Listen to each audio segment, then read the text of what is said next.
సినిమాల్లో రాజకీయాల కోసం సినిమాల రెండు మిక్స్ అయిపోయినాయి. వాస్తవంగా ఎదవరకు సినిమా రాజకీయం రాజకీయాల్లో బద్ధశత్రువులు కూడా సినిమాల్లో కలిసి నటించేవాళ్ళు.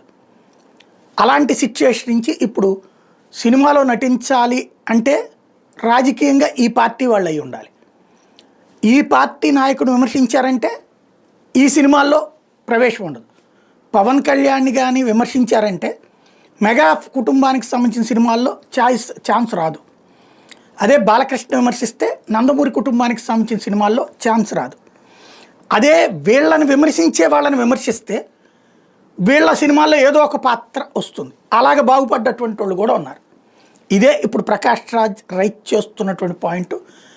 హరిహర వీరమల్లు గురించిన లేకపోతే ఈ థగ్ లైఫ్ గురించిన ఇట్లాంటి వాటిట్లప్పుడు ఎందుకు రాజకీయాలు మాట్లాడుతున్నారు అంటూ రాజకీయాలు మాట్లాడటం వలన నష్టపోతున్నది ఎవరు? నిర్మాత కదా. ఇతరుల మీద దాడి చేయమని చెప్పడం ఏంటి? సినిమాల్లో రాజకీయాలు అవసరమా? పవన్ స్వార్థం వల్ల నిర్మాత నష్టపోలేదా అంటూ తన ఫ్యాన్స్ని ఇతరుల మీద దాడి చేయమంటూ రెచ్చగొట్టడం ఏంటి అన్నటువంటి పాయింట్ చెప్పొచ్చారు. అట్లాగే గతంలో ప్రభుత్వానికి సినిమాకి సంబంధం ఏంటని ప్రశ్నించినటువంటి పవన్ కళ్యాణ్ ఇప్పుడు వీరమల్లు సినిమాకి టికెట్ రేట్లు పెంచడానికి జీవో ఇచ్చి దోపిడీ చేయమంటం ఏంటంటూ మరొక కామెంట్ చేయడం అన్నటువంటిది ఇప్పుడు సంచలనం సృష్టిస్తోంది.